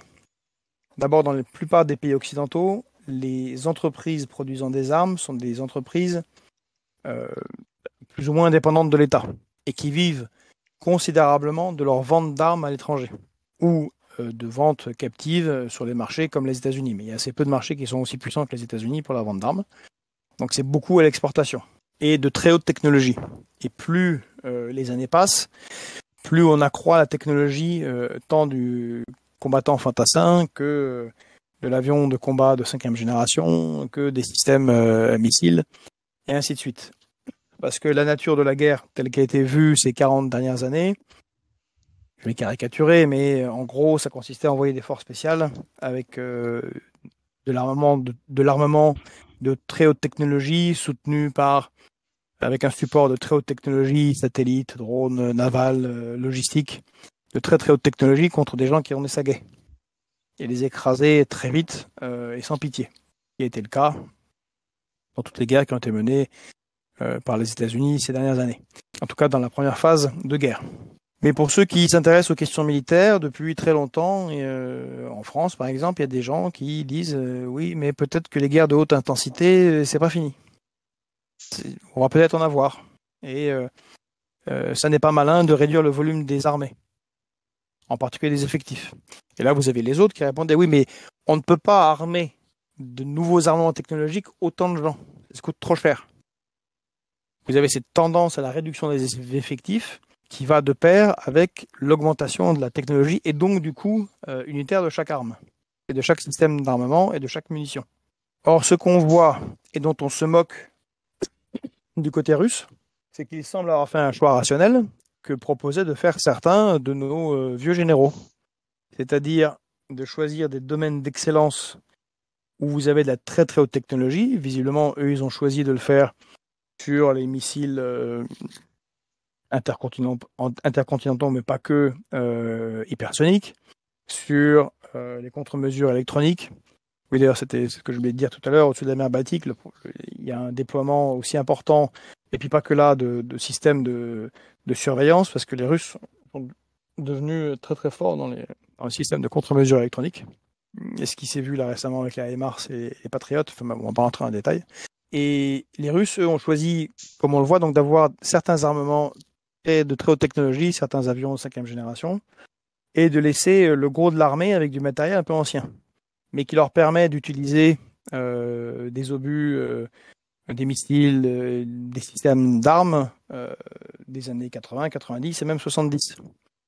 Alors oui, ça fait pas le même effet, ça c'est moins flamboyant, mais ça vous permet de mener une guerre de haute intensité, de masse sur le long terme, ce qui est le cas en Ukraine. Et reconvertir le système de production, c'est assez compliqué. Et puis j'ajouterais à ça que, comme en Chine, l'appareil militaire et industriel russe dépend très très fortement de l'État, et donc qui depuis des années se prépare à cette guerre, et donc il est beaucoup plus orienté non pas que vers la commande extérieure, même s'il y en a, mais vers la satisfaction d'objectifs militaires à venir. En effet, alors justement, imaginons le pire, que la France soit entraînée dans une troisième guerre mondiale, ce qui, j'espère, n'arrivera pas, mais avec les gens au pouvoir que nous avons, tout est possible. Eh bien, vu que la crise et la guerre économique en Europe a décimé nos capacités de production, nos industries, nos infrastructures, nos démocraties même, ben, comment dans ce cadre pouvons-nous participer à une troisième guerre mondiale? Est-ce que nous en avons tout simplement les moyens? Merci. Ouais, je rappelle que la Troisième Guerre mondiale n'est pas possible, hein. Enfin, sauf à tout disparaître. Alors, pas La fin- obligatoirement nucléaire, mais une guerre conventionnelle dure, Mais ce n'est pas possible une juste guerre de une haute guerre. intensité. Oui, mais une guerre conventionnelle dure de haute intensité impliquant en direct des nations nucléaires est impossible.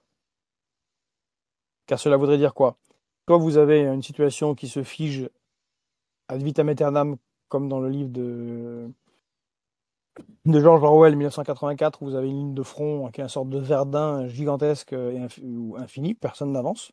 Ou alors vous en avez un qui perce et qui va sur le territoire de l'adversaire et qui menace directement son cœur national, et bien à ce moment-là, vous avez une riposte nucléaire auquel vous allez faire quoi? Vous allez vous-même répondre de manière nucléaire. Ça, donc, les scénarios de guerre conventionnelle d'État détenant l'arme nucléaire n'ont aucun sens. Donc, ce n'est pas possible. Sauf avoir une guerre type Verdun qui ressemble quand même assez bien à ce qui se passe aujourd'hui sur le front ukrainien. Ça a l'air d'être Mais beaucoup. l'Ukraine n'a pas d'arme nucléaire. Oui, oui, c'est sûr. Ça Et change déjà beaucoup. bah, je répète, c'est quand deux nations qui ont l'arme nucléaire et les capacités de frappe à longue distance, bah, la France, hein, on est quand même un des rares pays à avoir des sous-marins nucléaires lanceurs d'engins, type de pouvoir frapper, y compris si on est complètement détruit. Un site va pas trop envahir la France, c'est juste pas possible. Mais des risques, néanmoins, il y en a. Alors, avant de revenir sur le risque que je vois principal dans la guerre en Ukraine par rapport aux pays européens, euh, la guerre se mène parce qu'on y a un intérêt. Et d'ailleurs, dans le conflit ukrainien, il y a beaucoup d'acteurs rationnels, qu'on les aime ou qu'on les aime pas. C'est pas un jugement de valeur. Ceux qui sont au pouvoir en Ukraine agissent rationnellement par rapport à leurs envies à eux.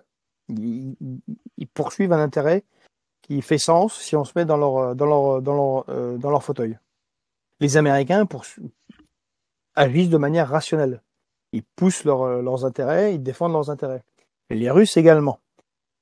Ceux qui ont une attitude totalement insensée, ce sont les Européens. Et qui de toute façon n'agissent pas en dehors du cadre américain, que ce soit en Ukraine ou en Syrie. Vous vous souvenez quand François Hollande avait voulu bombarder, Barack Obama l'avait appelé, il dit non mais François, hein, tu rappelles tes avions, alors, voilà, tu fais pas sans mes ordres. Donc l'acteur irrationnel, plutôt qui est entraîné sur une pente où il n'y a aucun intérêt, c'est la France et l'Europe en général. Et je pense tout spécifiquement à la France, parce que la France, si on considère ce que l'on devrait considérer quand on s'occupe de géopolitique, ce qui est très très difficile à expliquer aujourd'hui, sauf que là, je suis avec des amis, et donc il n'y a pas de jugement et d'inimité immédiate. Ça a été suffisamment répété, mais c'est toujours bon de le répéter, cette formule du général de Gaulle: les pays n'ont pas d'amis, ils ont des intérêts. Et ça devrait être la manière dont ça doit être le principe premier qui mène à la manière dont un État gère ses relations internationales et éventuellement entre en guerre. Moi, je rappelle que la France a fait un acte irrationnel de rupture des relations commerciales avec la Russie. Nous étions le premier pays étranger en termes de salariés en Russie. Nous avions 534 entreprises. Total exploitait le gisement de Yamal, c'est-à-dire le gisement de gaz qui amène le gaz en Europe, enfin le gisement principal, au nord de la Russie, alors que les intérêts français en Ukraine sont extrêmement faibles. Je parle au début de la guerre. Bon. Mais pour passer le pas, c'est-à-dire risquer d'avoir une frappe nucléaire, puisque faire la guerre, c'est acquis. La guerre dont on parle, c'est une guerre soit aux Russes, soit aux Chinois. Bon. Elle ne peut être que limitée et par proxy, c'est-à-dire par pays interposé, donc Taïwan ou l'Ukraine, mais pas direct. Or, le seul éventuellement gros risque que je vois, c'est une intervention, si jamais il y a une forme d'effondrement du front ukrainien et que les Russes avancent, un peu plus sérieusement que Bakhmut après 9 mois de combat, c'est l'intervention de la Pologne qui s'y prépare, qui a déjà envoyé des milliers de combattants, plus ou moins bénévoles. C'est-à-dire, ils sont tous bénévoles, mais je ne sais pas s'ils sont tous réellement sortis réellement de l'armée, ne sont plus dans les cadres de l'armée polonaise. Vous avez la Pologne qui se prépare à une éventuelle intervention en Ukraine. D'où les discussions pour ceux qui suivent. Est-ce que une intervention de la Pologne contre la Russie sur le territoire ukrainien, est-ce que ça la entraîne l'article 5 ou pas de l'OTAN? Bon. Il semble qu'il y ait avoir un consensus que ça n'entraîne pas justement l'activation de l'article 5, c'est-à-dire de venir en aide à la Pologne, mais on pourrait avoir effectivement un risque d'escalade venant de là, un peu comme on a eu en 14-18. Et encore, j'espère, en tout cas, j'espère que ceux qui nous dirigent, y compris Emmanuel Macron et ceux qui sont à Washington, ne vont pas choisir l'annihilation de leur pays pour quelques centaines de kilomètres carrés en Ukraine. Plutôt quelques milliers de kilomètres carrés en Ukraine. Justement, cette guerre par proxy, que ce soit peut-être la Pologne ou d'autres, comment dire, une citation de Kissinger qui disait: être un ennemi de l'Amérique est dangereux, mais être un ami de l'Amérique est fatal. Est-ce qu'il ne pourrait pas y avoir tout simplement le sacrifice de nombreux, alors d'abord ukrainiens, hein, on pense toujours à cette phrase du sénateur Lindsey Graham, jusqu'au dernier Ukrainien, nous nous battrons jusqu'au dernier Ukrainien. Est-ce que ça ne pourrait pas être jusqu'au dernier Polonais, jusqu'au dernier Finlandais, maintenant que la Finlande a fait ce choix bizarre de entrer dans l'OTAN, pour justement, en effet, ne pas aller jusqu'à une guerre nucléaire, mais utiliser tous les proxys qui, eux, n'ont pas l'arme nucléaire pour pouvoir essayer d'harceler la Russie sur tous les fronts. Oui, exactement. C'est pour ça que je parlais de la Pologne. Donc, en anticipation de cette question, c'était le cas avec l'Ukraine. Ça peut être le cas avec les pays baltes, avec la Finlande. Oui, c'est un risque. Maintenant, encore faudrait-il que les dirigeants de ces pays acceptent le sort tragique que vit l'Ukraine. Je compte beaucoup sur le cynisme de ceux qui dirigent les différents pays, y compris ceux qui ont l'air les plus excités, comme les Polonais. Or, je fais partie de ceux qui pense, depuis 2014, que derrière une position d'affrontement clair et net due à des raisons objectives du point de vue polonais avec la Russie, il y a, avec le conflit en Ukraine, une fenêtre d'opportunité qu'il garde par devers soi, un peu en secret, qui est l'extension de la Pologne vers le sud et la récupération des territoires qui étaient anciennement polonais. Je pense à la Galicie et la Volhynie. Lvov, Lviv, Lemberg, hein, là, cette ville aux C'est trois ça, noms. Lemberg, c'est ça, ouais, sous l'Empire austro-hongrois, capitale de la Galicie. Et aussi la Volhynie, mais qui sont des régions qui ont été longtemps polonaises. Bon, la Pologne a aussi une histoire longue. Il y a eu le Grand-Duché de Pologne-Lituanie. Il y a eu les opérations militaires menées par le grand héros national de la Pologne, le maréchal Piłsudski, dans la zone que l'on évoque aujourd'hui en Ukraine. Et si jamais il y avait si jamais il devait y avoir un effondrement en Ukraine qui nécessite ou qui permette une intervention polonaise, même dans ce cas-là, je vous dirais qu'ils le feraient dans leur intérêt. Éventuellement un accrochage avec la Russie pour se replier sur une zone englobant en gros la Galicie et la Volhynie, afin d'en faire une sorte de protectorat pour défendre les populations et, voilà. Et à terme les intégrer à la Pologne. Mais je vois mal les Polonais, les dirigeants polonais, volontairement se lancer dans une guerre totale contre la Russie, compte tenu du fait qu'ils seraient en première ligne d'une éventuelle riposte nucléaire si d'aventure ils arrivaient à pénétrer substantiellement en territoire russe.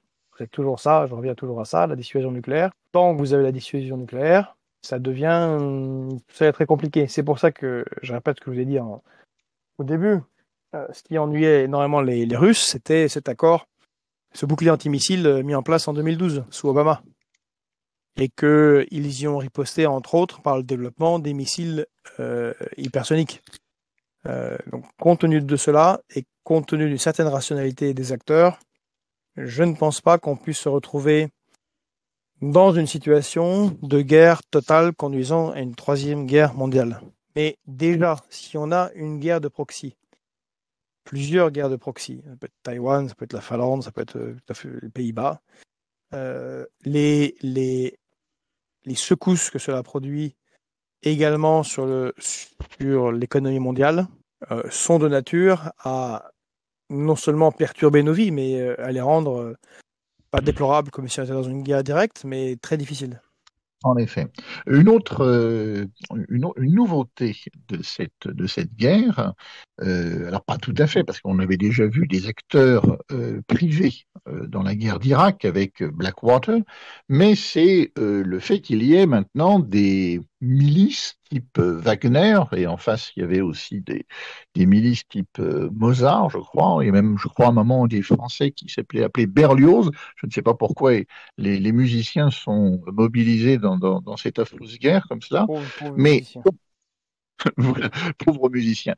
Est-ce que ce retour aux grandes compagnies du Moyen Âge, est-ce que c'est quelque chose qui comment dire, apporte une certaine privatisation de la guerre, comme il y a la privatisation de nombreux secteurs publics? Eh bien, est-ce qu'on n'est pas aujourd'hui dans aussi une forme de privatisation du métier des armes? Oui, bien sûr. Et ça, je pense que c'est un des grands travers de la mondialisation voulue par l'Occident. C'est la logique de privatisation de l'existant, y compris la marchandisation du vivant. Et on voit bien en France, avec la destruction accélérée sous Emmanuel Macron, mais qui perdure depuis longtemps, des services publics. Or, le retour au condottieri, le retour aux armées privées, au mercenariat, est né en Occident. Et très spécifiquement en Afrique du Sud, encore sous apartheid. À la fin de l'apartheid, c'était l'entreprise Executive Outcome, qui était la première armée privée, la première société militaire privée où on pouvait recruter l'équivalent d'une petite armée complète pour les activités en Afrique, qui était très utilisée par toute une série de multinationales. Et vous l'avez dit, Philippe, tout à l'heure, Blackwater, qui maintenant, je crois que s'appelle Academia ou Academia, qui ne porte pas du tout un nom à consonance militaire, et d'autres, et beaucoup d'autres institutions militaires privées. Et là encore, les Russes n'ont fait que copier sur ce qu'on leur a, sur le modèle proposé. On l'a vu à l'œuvre, en particulier en Irak, où à un moment donné, y compris lorsque le président des États-Unis annonçait un retrait militaire d'Irak, c'était un retrait militaire des forces conventionnelles, et on a eu jusqu'à 120 000, 130 000 contrats privés. Que ce soit du gardiennage, de la sécurité plus, ou de l'opération militaire, qui était assurée par ces unités privées. Alors l'avantage, si on prend le cas Wagner, l'avantage est multiple. Vous pouvez dire, le gouvernement peut faire semblant de dire, je ne suis pas au courant. Ce sont des gens qui opèrent au Mali, ça ne me concerne pas. Ce que fait le gouvernement russe, bon, évidemment, c'est une farce. Ça vous permet également de faire quelque chose à tout un tas de gens qui sont dangereux dans les sociétés où il y a eu beaucoup de guerres. Vous l'avez dit, j'ai servi en Afghanistan, j'ai vu les dégâts psychologiques que peuvent faire les guerres sur certains soldats. Quand vous êtes longtemps engagé dans des conflits, alors les États-Unis en ont eu beaucoup, l'Afghanistan, l'Irak et bien d'autres, et bien vous produisez des milliers et des milliers et des milliers de gens assez peu impropres à la vie normale dans une société pacifiée. Ils peuvent finir SDF, petits criminels, danger public, mass shooter, comme ça a pu se voir aux États-Unis. Et vous avez la même chose en Russie. Vous avez des gens qui ont fait, il y a eu la guerre de... Alors, ils sont un peu anciens, ceux-là, ceux qui ont fait l'Afghanistan. C'est l'Afghanistan soviétique, mais après, vous avez eu les 2 guerres de Tchétchénie, vous avez eu toutes les opérations d'Daghestan. Voilà, ça produit énormément de gens qui psychologiquement sont mieux sur un front avec une arme. Et donc, vous en débarrassez la société.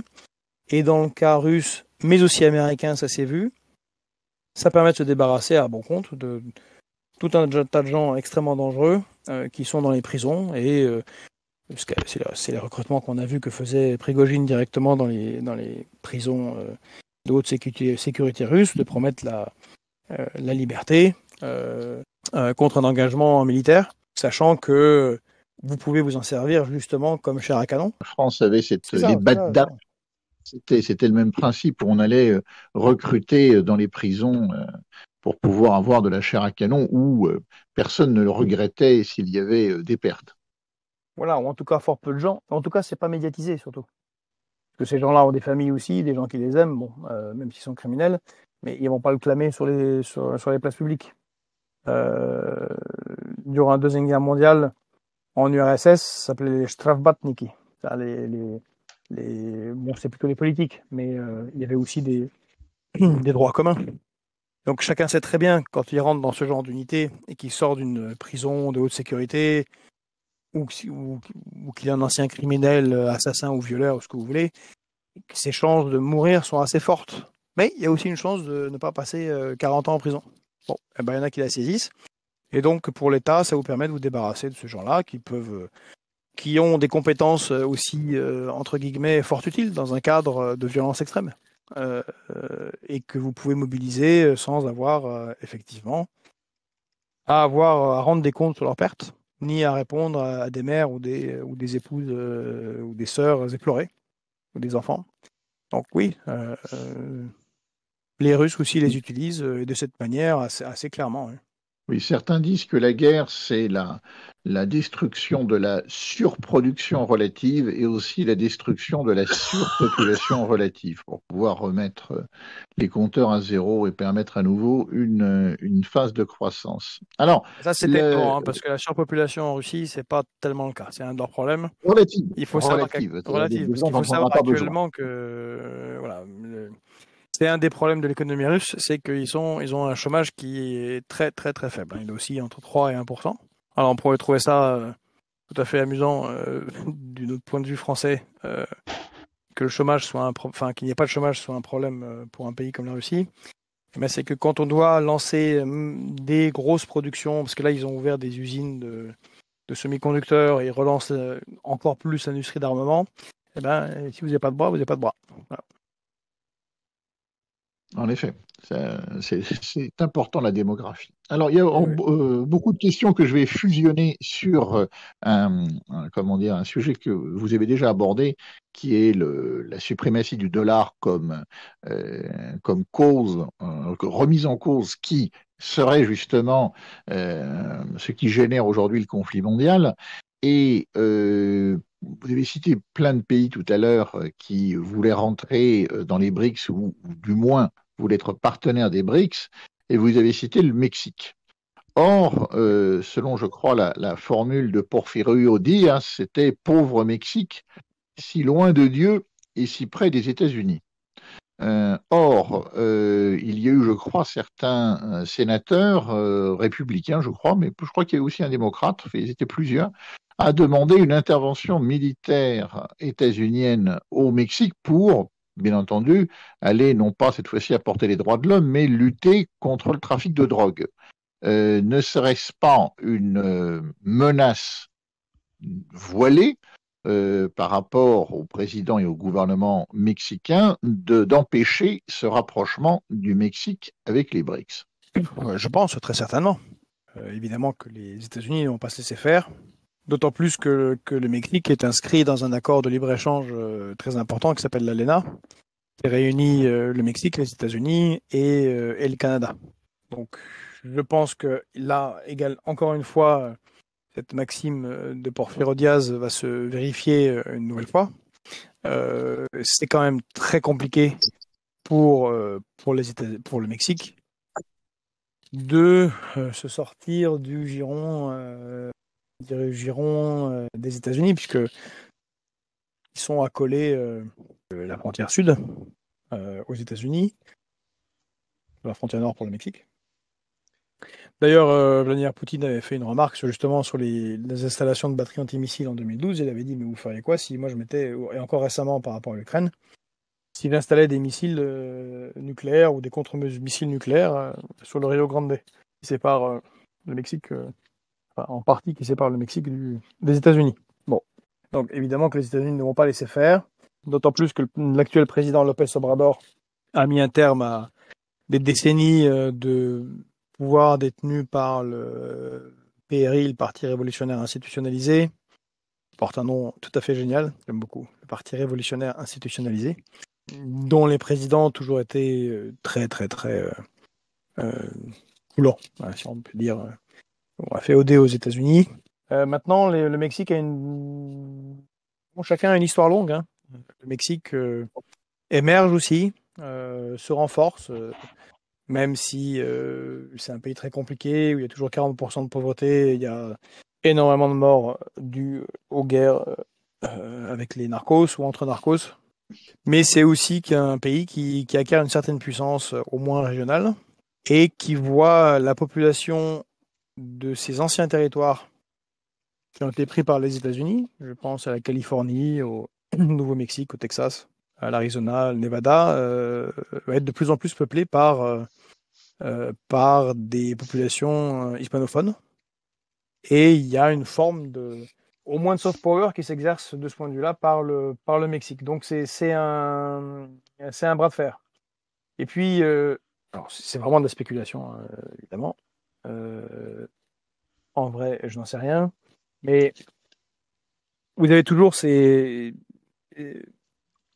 personnalités politiques qui sont là pour faire du bruit et pour attirer l'attention et pour lancer une alerte.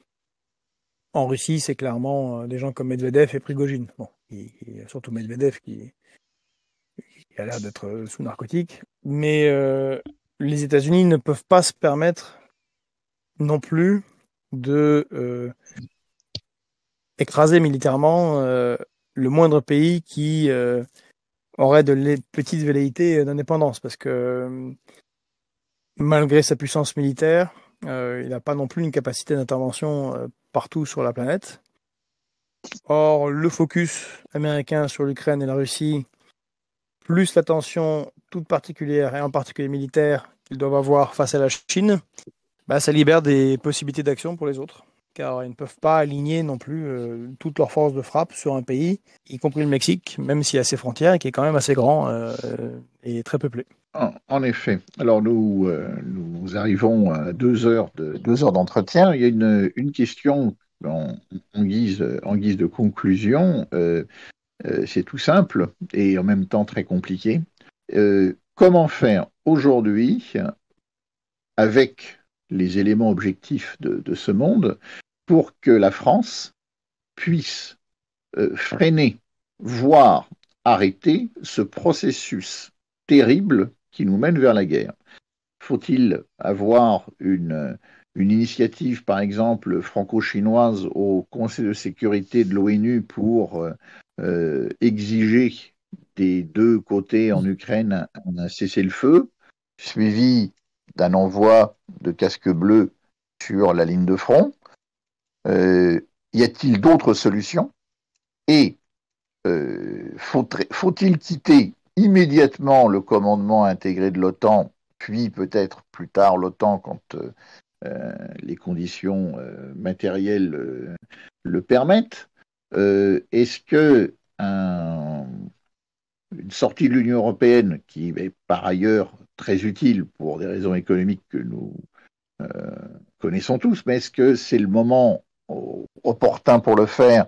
Et comment le faire dans cette optique essentiellement géopolitique? Je parle pas d'économie, je parle pas d'autre chose, mais comment être en rupture générale avec ce processus qui nous mène, en tout cas, à la guerre. Alors peut-être pas à la guerre mondiale nucléaire, espérons-le, mais en tout cas à des lendemains qui ne vont pas chanter, ou du moins qui vont chanter faux. Que faire aujourd'hui? Voilà la question sempiternelle en politique. Que faire pour empêcher tout cela? Je veux dire, c'est ce que j'ai dit tout à l'heure dans mon intervention initiale. Ils ont bien fait les choses quand même. L'affaiblissement de l'État, l'affaiblissement diplomatique de la France, l'affaiblissement de nos armées et la mutualisation, l'interopérabilité OTAN nous paralyse très très largement. Il y a pas de, pour être honnête, il n'y a pas de sortie coup de baguette magique en 24 heures. C'est d'ailleurs pour ça, certains me reprochent, mais vous écrivez qu'il faut sortir du commandement intégré de l'OTAN, ce qui peut être fait de suite, parce que c'est un acte politique. Mais la sortie de l'OTAN elle-même, c'est un processus long qui demande une réorganisation non seulement des forces armées, mais de nos systèmes d'armes, de l'interopérabilité de nos systèmes d'armes, des armées, de l'industrie de défense. Ça se fait pas, 5 ans, c'est même très très court. Donc les choses ont été bien faites pour lier les mains des dirigeants européens et en particulier du président français. C'est une première remarque. Mais la France a quand même un statut particulier. Et on le voit même avec un Macron qui pourtant est absolument inféodé aux États-Unis, mais il est quand même lui, est poussé par la France, par son histoire, par les grands dirigeants qu'elle a connus et sa puissance. Donc agir, c'est d'abord, je crois, avoir un état d'esprit. Et l'état d'esprit, c'est de considérer que la France est une puissance. Pas une puissance régionale qui parle au monde, qui est le maximum qu'on puisse atteindre, c'est la formule, il me semble, d'Hubert Védrine, puissance moyenne qui parle au monde. Non, une véritable puissance, pour plusieurs raisons. Je sais que nous ne sommes qu'un pays de 550 000 km² avec 68 millions d'habitants, mais ce pays-là a d'abord une histoire, et puis il a l'arme nucléaire, c'est pas le cas de tout le monde, et puis non seulement il a l'arme nucléaire, mais il a des vecteurs d'utilisation de cette arme nucléaire qui le mettent dans une position que n'ont que 5 pays au monde. Et puis, ce pays qu'est la France a un siège au Conseil, un siège permanent au Conseil de sécurité de l'ONU. Et ce pays est une nation, malgré tout ce qui a été fait contre notre industrie et notre indépendance, est une nation cadre en 2 domaines très importants. Une nation cadre au niveau mondial, il n'y a que 5. C'est le spatial et le nucléaire. Ajoutez à cela le fait que la France, c'est aussi la 2e surface maritime mondiale, vous avez des éléments de puissance. Et ces éléments de puissance permettent de taper du poing sur la table, de faire une politique de chaise vide, de s'opposer même à de plus puissants. Mais cela implique évidemment, donc 1, d'en avoir conscience, 2, d'être indépendant. Et donc, oui, agir pour la paix est impossible tant qu'on est totalement inféodé à l'OTAN. Donc, le minimum du minimum, c'est une sortie du commandement intégré de l'OTAN, comme l'avait fait le général de Gaulle, qui, comme vous le savez, était très, très, très circonspect par rapport à nos amis américains, et de redevenir la nation pivot qui essaye de mettre les belligérants autour de la table avec comme levier cette puissance-là, qui n'est plus inféodée aux États-Unis. Et donc, alors ce n'est pas que dans le cas de la guerre en Ukraine, mais c'est aussi avec Taïwan et dans les zones d'influence dans le monde où il y a énormément de conflits. Ça demanderait d'avoir un pays qui prend en compte, ou qui tente de prendre en compte les intérêts et les lignes rouges de chacun des pays auxquels il fait face, et non pas de penser le monde ou d'agir de manière idéologique. Donc c'est sortir impérativement, il faut qu'on sorte de ce piège dans lequel on s'est mis pour justifier nos propres interventions occidentales, le piège de l'idéologie dans la conduite des affaires internationales, et de revenir à un rapport purement pragmatique, parce que c'est le rapport pragmatique qui permet de comprendre les autres et de faire passer quels sont nos intérêts réels à nous. Et puis ça implique aussi d'avoir une réflexion sur qu'est-ce que la fin de la guerre, comment on y met un terme. Donc pour le moment, je ne vois pas très bien ce que la France, même indépendante, pourrait faire face à cela. Par contre, prévenir des conflits à venir, oui. Et si vous vous en souvenez, quand je m'occupais des questions internationales et de défense à la France Insoumise en 2017, alors Jean-Luc Mélenchon avait évoqué de nombreuses fois lors des débats, ça lui avait été un peu reproché, il avait dit mais il faudrait qu'il y ait absolument une conférence internationale sur les frontières et la sécurité en Europe, qui pourrait être menée dans le cadre de l'OSCE, parce que sinon, on va finir par un conflit. Et on y est. Donc ça aurait pu être cette France-là qui aurait évité un conflit en Ukraine. Maintenant, encore une fois, je répète, je ne sais pas comment est-ce qu'on peut l'arrêter maintenant que la machine est lancée. Donc je rejoins assez Henri Guénaud là-dedans. Par contre, une France indépendante, travaillant elle-même à ses propres intérêts et n'étant inféodée à personne, évidemment, ni à Moscou, ni à Washington, et ni à l'UE, pourrait peser pour la mise en place de conférences internationales visant à éviter les conflits avant qu'ils ne commencent. Voilà. Quant à la sortie de l'UE, cher Philippe, vous savez que là, on a une petite divergence. Nous sommes assez peu pour l'usage du terme Frexit, qui implique la sortie de la France de l'UE. Moi, je suis beaucoup plus pour la disparition de l'Union européenne dans son ensemble, et par la mise en place de quelque chose d'autre, comme ce qu'avait pensé le général de Gaulle avec le traité de l'Élysée. Donc, j'envisage plutôt une France qui fait disparaître cette Union européenne et serait celle qui impulserait une autre forme de coopération des peuples et des États-nations dans la zone géographique qu'est l'Europe. Eh bien, merci beaucoup à notre invité Georges Kuzmanovic pour cet exposé qui, sans être d'un grand optimiste, n'en est pas moins exhaustif et nous a permis d'appréhender le risque de guerre à travers une vision géopolitique globale. Merci aux participants aussi, qui étaient très nombreux ce soir à poser des questions, qui n'ont pu, et je le regrette, être toutes posées à notre invité par manque de temps.